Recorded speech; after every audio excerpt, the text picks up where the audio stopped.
Hello, welcome to Story Time with Judy. Our book today is Henry and the Buccaneer Bunnies by Carolyn Crimey and illustrated by John Manders. Well, Henry likes to just lay around and read his book. But his father, the baddest bunny pirate in the ocean, Black-Ear, does not like it. He wants him to be a pirate, just like him.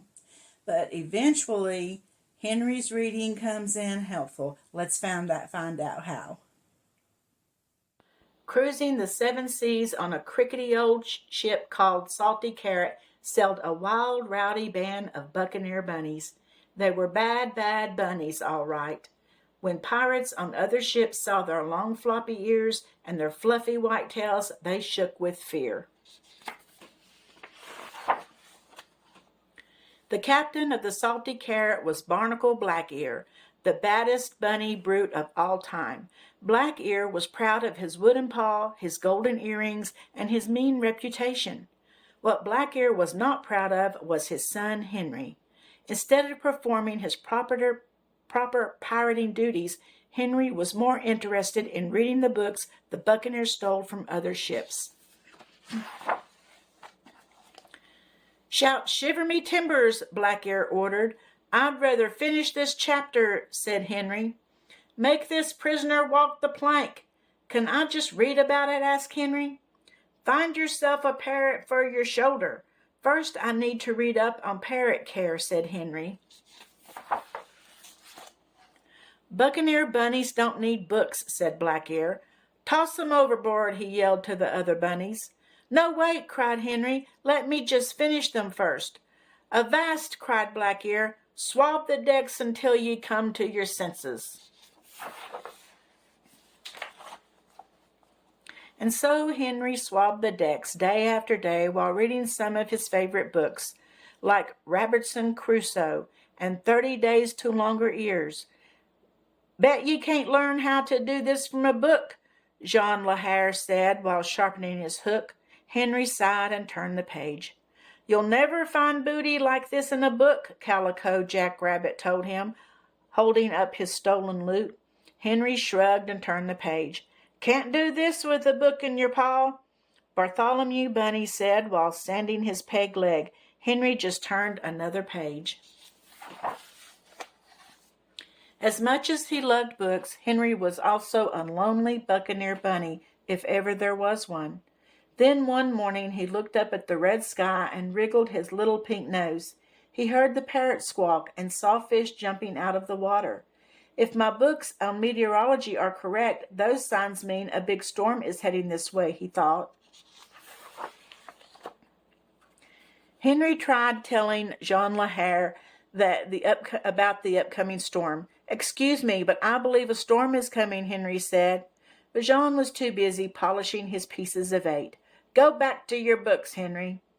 He tried telling Calico Jack Rabbit. "I'm pretty sure a storm is on its way," Henry said. But Calico Jack was too busy admiring his tattoo of a cabbage. "Don't bother me now, Henry." Finally, Henry cried, "Batten down the hatches. A huge storm is coming." "What do you know about storms?" Black-Ear demanded. "Get back to the swabbing deck before I make shark bait out of those books of yours." Henry did as he was told, but he kept his little pink eyes on the skies. When he saw the rats abandoning ship, he started packing up his books in an empty treasure chest. The storm started small, a few low grumbles of thunder, a spike of lightning. Then suddenly a crashing, bashing, thrashing wildcat of a hurricane broke loose. It shook the ship. "Suffering sea dogs!" It mangled the mast. "Great blimey bilges!" It slashed the sails, damaged the deck, and ripped up the rickety old Salty Carrot. All that was left floating on the choppy waters were a bunch of soggy bunnies and Henry's treasure chest filled with books. When the storm finally calmed down, Black-Ear, Henry, and the rest of the Buccaneers paddled to the nearest island. "We're ruined," wailed Black-Ear. "No ship, no pieces of 8, no gems." He sat in the sand and blubbered like a lily-livered landlubber. But Henry got to work. The first thing he did was build a 2-story hut out of palm fronds and coconuts. "How did you learn how to do that?" asked Black Ear. "I read it in 101 Things to Do with Palm Fronds and Coconuts," replied Henry. Next, he built a fire and cooked up a tasty seaweed stew. "Blimey," said the hungry bunnies, "where did you learn that?" "I found the recipe in Quick and Easy Meals for Marooned Pirates," said Henry. Then he made them all fetching garments from the bits and pieces he had salvaged from the shipwreck. "We look like gentle bunnies, we do. We swank swashbucklers that we are."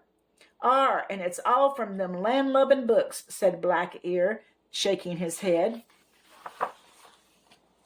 Henry taught Black Ear and the Buccaneer bunnies all kinds of useful things, like how to plant carrots, make the best sandcastles, and build boats out of palm fronds. Soon they built a new ship, which they sailed to the library at the nearby Easter Islands every summer.